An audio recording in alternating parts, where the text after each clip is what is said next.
வேடச்சந்தூர் அருகே சிறுமிக்கு பாலியல் தொல்லை கொடுத்த முன்னாள் மார்க்சிஸ்ட் லெனினிஸ்ட் கட்சி நிர்வாகி குண்டர் தடுப்பு சட்டத்தில் கைது செய்யப்பட்ட சம்பவம் பரபரப்பை ஏற்படுத்தியுள்ளது. திண்டுக்கல் மாவட்டம் வேடச்சந்தூர் அருகே உள்ள கோவிலூரை சேர்ந்தவர் பாலுபாரதி.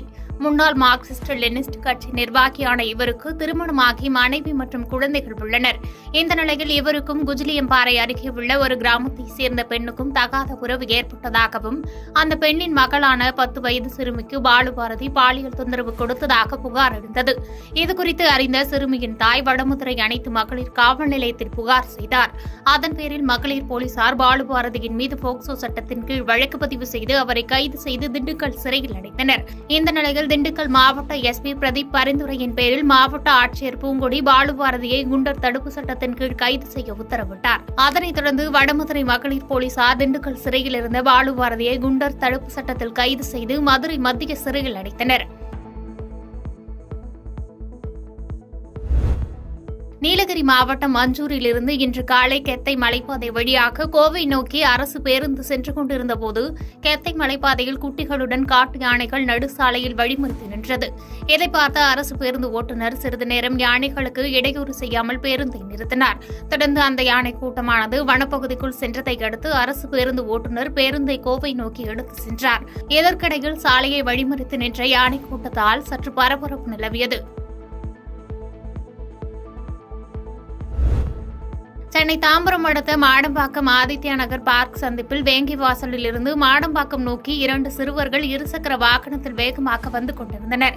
அதேபோன்று அதற்கு நேர் பக்கவாட்டு சாலையில் இருந்து ஜெயந்தி என்பவர் தனது இருசக்கர வாகனத்தில் சென்று கொண்டிருந்தார். ஆதித்யா நகர் பார்க் சந்திப்பில் 2 இருசக்கர வாகனங்களும் கடக்கும்போது ஒன்றோடு ஒன்று மோதி விபத்துக்குள்ளாகி அனைவரும் தூக்கி வீசப்பட்டனர். இதில் முதுகு தண்டுவடம் பாதிப்பு ஏற்பட்டு ஜெயந்தி மருத்துவமனையில் சிகிச்சை பெற்று வருகிறார். 2 சிறுவர்களுக்கு லேசான சிராய்ப்பு காயங்கள் ஏற்பட்டது. இந்த விபத்து தொடர்பான சிசிடிவி காட்சிகள் வெளியாகி பரபரப்பை ஏற்படுத்தியுள்ளது. மேலும் காவல்துறையில் புகார் எதுவும் வழங்கப்படவில்லை என்று கூறப்படுகிறது.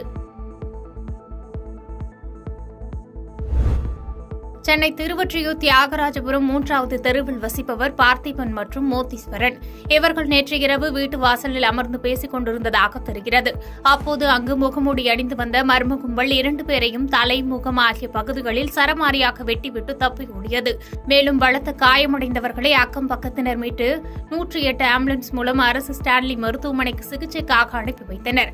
இது தொடர்பாக திருவொற்றியூர் போலீசார் அங்குள்ள சிசிடிவி காட்சிகளை ஆய்வு செய்து வெட்டிவிட்டு தப்பி ஓடியவர்களை தேடி வருகின்றனர். மேலும் வெட்டுப்பட்டவர்களுக்கும் வெட்டியவர்களுக்கும் மேலும் முன்விரோதம் காரணமாக தாக்குதல் நடைபெற்றதா என்ற கோணத்தில் போலீசார் விசாரணையை மேற்கொண்டு வருகின்றனர். காஞ்சிபுரம் மாவட்டம் குன்றத்தூர் அடுத்த மலையம்பாக்கத்தில் செங்கல் சூளை தொழிலாளி ராஜேஷை வெட்டி கொன்றுவிட்டு செல்போனை பறித்து சென்ற சம்பவம் பரபரப்பை ஏற்படுத்தியுள்ளது.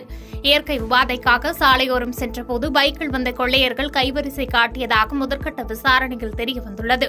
மேலும் உயிரிழந்தவர் விழுப்புரம் மாவட்டம் ஆற்காடு பகுதியைச் சேர்ந்தவர் ராஜேஷ் என்பதும் இவருக்கு திருமணமாகி செல்லம்மாள் என்ற மனைவியும் 2 வயது மற்றும் 10 மாத பெண் குழந்தை என 2 பெண் குழந்தைகள் உள்ளதும் தெரியவந்தது. ரத்த காயங்களுடன் மயங்கி அவரை மீட்டு கோவூரில் உள்ள தனியார் மருத்துவமனையில் சிகிச்சைக்காக சேர்த்தனர். அங்கு சிகிச்சை பெற்று வந்தவர் சிகிச்சை பலனின்றி இன்று காலை பரிதாபமாக உயிரிழந்தார். இந்த சம்பவம் குறித்து குன்றத்தூர் போலீசார் சம்பவ இடத்திற்கு விரைந்து சென்று இறந்து போன ராஜேஷ் உடலை மீட்டு பிரேத பரிசோதனைக்காக குரோம்பேட்டை அரசு மருத்துவமனைக்கு அனுப்பி வைத்து சம்பவத்தில் ஈடுபட்ட நபர்கள் யார் என்பதை குறித்து விசாரித்து வருகின்றனர். பாதகம் செய்பவரை கண்டால் நாம் பயங்கொள்ளலாகாது பாப்பா, மோதி மிதித்து விடு பாப்பா, அவர் முகத்தில் உமிழ்ந்து விடு பாப்பா. அண்மை செய்திகளை உடனுக்குடன் தெரிந்து கொள்ள இணைந்திருங்கள் இயம்நாடு தொலைக்காட்சியுடன்.